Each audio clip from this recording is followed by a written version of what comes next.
Effiduasi Community Hospital is one of the aged hospitals in Ashanti region, located in the Secretary East District. This community hospital is serving the people of Asante Effiduasi and the neighboring communities. Now, this center is used as a referral center.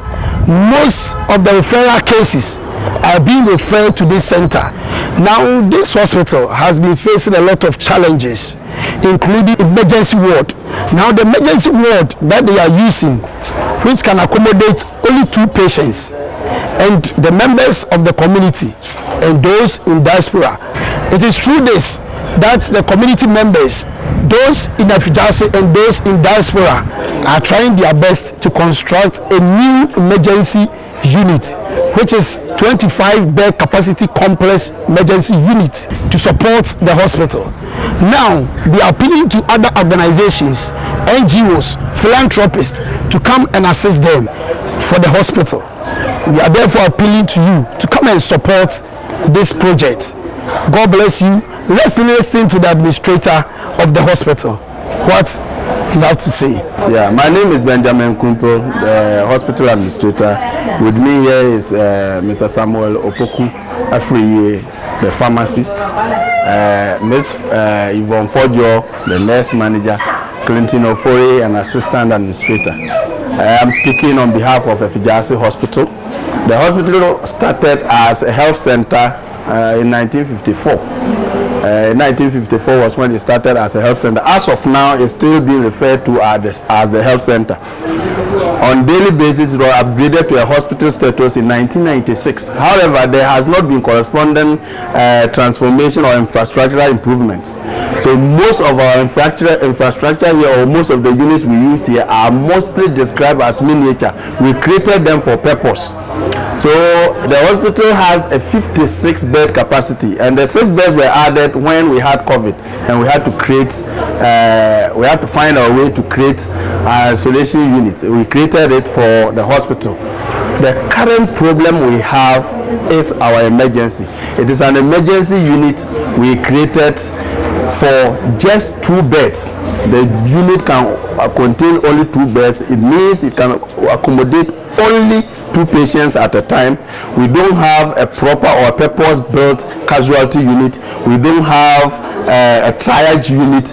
Even the couch is 1. So in case of casualties, in case of accidents, when they bring in patients, mass casualties, it means that we have to find our level other ways to to treat or manage these cases. If somebody is rushing, or more than 2 people are rushed into the hospital emergency unit, it means 2 people can be accommodated at that time and be managed. This is a big challenge. Apart from other resource constraints and apart from other infrastructure constraints, that is the main problem we face at the moment. Other philanthropies and well-wishers and partners have been coming in to support us. One example is the Nkosuoku of Effiduasi. These are resident people who reside outside the country. They are in abroad, UK and then US. They have come together and they have decided that they will build for the hospital a purpose-built emergency unit. It is actually an ultra-modern emergency unit that they are building. They have constructed to this stage, a certain stage. But at the moment, resources, as we said, there are individuals who are contributing their quota to build the place for the hospital to be able to manage its emergency services. Now we need support. We need support from other philanthropies, other well-wishers, other partners, people, individuals who can contribute their quota to support or to improve this worthy cause. Any person who can contribute, I will say every little thing is not insignificant as far as Effiduasi government hospital infrastructure is concerned. Every little drop of water will help us build that mansion, would help us build that ocean. So please, any philanthropist, we are falling on you, we are calling on everybody to contribute your quota to us and then contribute to support Nkosuoku of Effiduasi so that they can raise this building, they can finish it and furnish it and hand it over for us to manage the place. Currently, our attendance, OPD attendance, between 150 to 200 a day.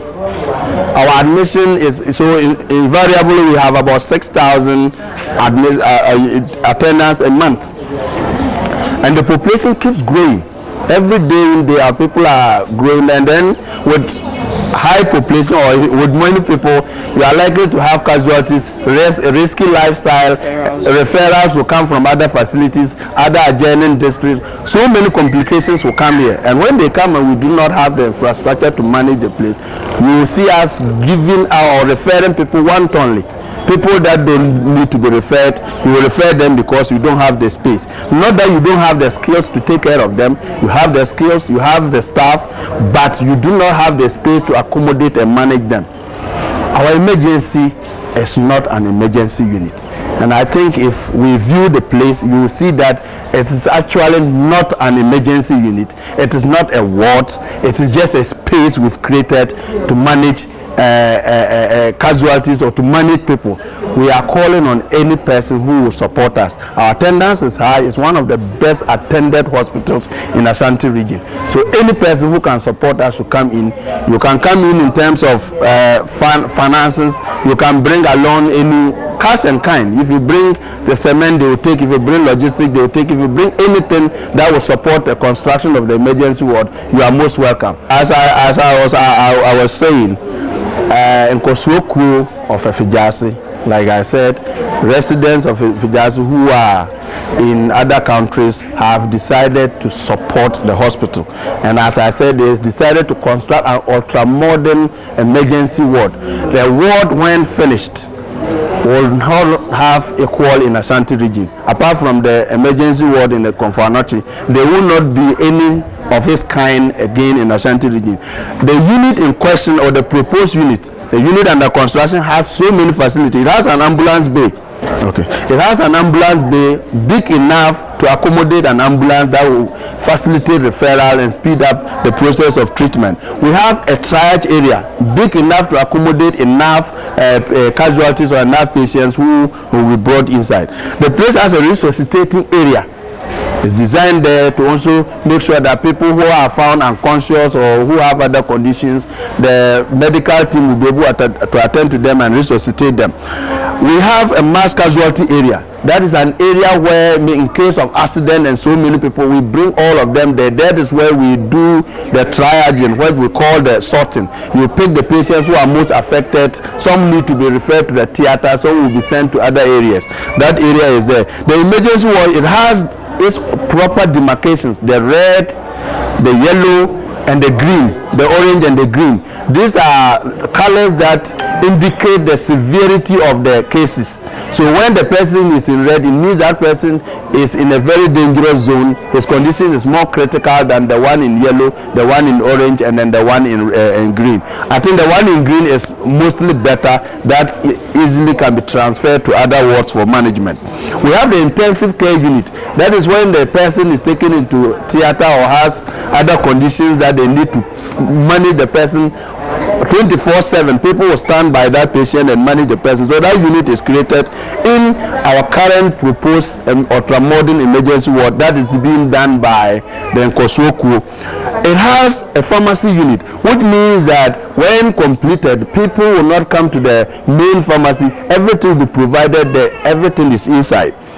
Laboratory will be there where they will carry out all investigations to facilitate treatment. It has a medical imaging unit where you have ultrasound, X-ray, and then other imaging to be able to come out with diagnosis for effective and efficient management. We have the operating theater. It means that we will not have to bring patients who need surgeries to the hospital theater. Everything will be done in there. We have a recovery ward. After operation, normally we need to monitor the patient for some time, at least 2 hours. So we have a ward that will accommodate patients that have been operated upon, and they monitor and manage the person for 2 hours before they move them to the main ward. Then the central sterile unit, that is the SSD, where we sterilize our equipment. Any equipment we use or tool we use on the patient must be clean and safe. So we have machines that we will need to sterilize the equipment before we use them. There will be an administrative offices that will be there for people to do administrative work. in terms of paperwork, correspondences, and other things that will help facilitate the process, especially data management. We will be able to record a data number of people who come in, their severity, how many people were managed, those that were referred, those that have been recovered and brought back, and then feedback given to our conference room. That is where mostly we have clinical conferences. We hold clinical conferences where we do clinical presentations. We teach people on how case managements are done. Mortality conferences and all. The mortality conference, when people expire, we still need to find out what really caused it. So we come out so that we avert future recurrence of such casualties. We have the staff restroom in all the units. Like I mentioned, the intensive care, we have staff when they are managing the patient, they can go and do their changing, they can rest and then at least revitalize themselves to come back and then continue. There will be a kitchen. That kitchen means that we will provide feeding.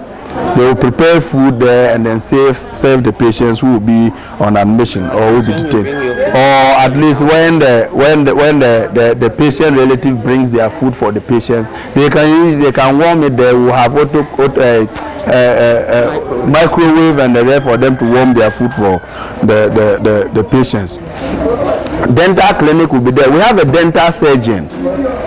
I think one of the few hospitals in the region with a dentist. We have a dental surgeon, a specialist at that, who is currently here. So when this unit is completed, we will have a dental unit where that surgeon will be there to attend to people who, in case of accident, they have their teeth or dental problems, then the person will be there to manage them. Then there will be an eye unit. Like I said, this place, it also has a resident doctor of optometrists, and we have the ophthalmic nurses, we have the opticians who are there. So if the unit is created, we will create a unit there that will accommodate them for them to also manage eye cases. In view of all these things, it looks very ambitious, but it's achievable. Achievable in the sense that when we all put our little contribution in it, we'll be able to do. And we are requesting for support. This support, as I said, could be in cash, it could be in kind. And some of the things we need, as I mentioned, if we are mentioning equipment, we are mentioning unit, it means that the unit is not just a unit, it becomes a unit when you have the necessary equipment and logistics to be able to operate that unit. Therefore, we will need some equipment. At least we will need 15 critical care beds. Those beds are not normal beds that we used to. Those are adjustable beds. People who are asthmatic, people who have other conditions, breathing problems, will be able to adjust the bed to be able to relieve them. Then we will need intensive care beds, like we propose or we have created or demarcated a place for intensive care. We will need a bed that will be suitable for managing such critical patients. We will need ventilators, and I think when COVID came, a spark of the need for ventilators. People who have breathing problems, lungs conditions and whatnot, we need a ventilator so that we'll be able to revive such patients. Patient monitors, normally that one, every hospital, even as we speak, before the unit will be completed, anybody who have patient monitors, we need them, because it's a routine medical examination we do to be able to inform decisions, clinical decisions, so that we'll be able to check your blood pressure and then the other vital signs. We need suction machines that will also help us. Oxygen concentrators, we need them. And then as for the theater, the anesthetic machines, we need them. We need the lamps, the theater lamps that will help in operation. We need the operating tables. We need trolleys. We need, and name them, all the equipment that are required in theater to make it an effective theater. We need such unit. We need a diatomy machine. We need autoclave. Like I said, we need to always make sure that whatever we are using or we are using on the patient is sterile enough, is clean and safe. So we need an autoclave that will help us sterilize our equipment and our tools, and then we'll be able to use them safely and for our patients. As for laboratory equipment, chemistry, hematology machine, the rollers, we need a microscope, we need a lot of laboratory equipment. As I speak, even before we can complete, if anybody has those, we will need them. Ultrasound scan, we need them. Electro-diagnose machines, we need all those machines that will help us. Infusion pumps, office and ward furnishing, like we created the offices for secretarial duties or for conferences. We will need chairs, we will need tables, we will need other office equipment to be able to function effectively. We will need the dental chair. If we are creating a dental unit, we need a dental chair to be able to do operation, extraction, and then filling and all those things. We need to furnish the eye clinic with all the equipment that we need, otoscope and all those things, to help them do proper diagnosis of the eye conditions for management. We will need a 40-seater conference hall, which is already in place. We will need the conference tables and conference chairs to be able to manage. These look like I said, it is an a purpose-built unit. It's a unit that when it's created would actually ease the pressure on the current challenge that we are facing, or the teaming attendance, miniature constructions, and improper linkages. As I said, it was expanded from the health center to a hospital status. There's no proper flow of work. So, but this unit, when it's completed, will be able to help us run the emergency services effectively. It will reduce referrals, it will improve our casualty management, and at least improve attendance and save the community as well. Nkosuoku have done their part. They are still doing it. We need support from other philanthropists, any individual, any organization, any agency, churches, private people, private companies. Please, this is a social responsibility, a social request. Help us so that we can achieve our dream. Thank you very much. I know you will do it. You will listen to us. You will do it. Thank you very much. God bless all of you and replenish you when you donate. Even when you don't donate, God will add you so that you can get the heart to give us some. Thank you very much. God bless all of us. Thank you. After listening to the administrator of the hospital, I think this message will touch your heart for you to support the ongoing project. God bless you for your support. We are waiting for you. We know what you can do. God bless you for supporting this project. Bye-bye.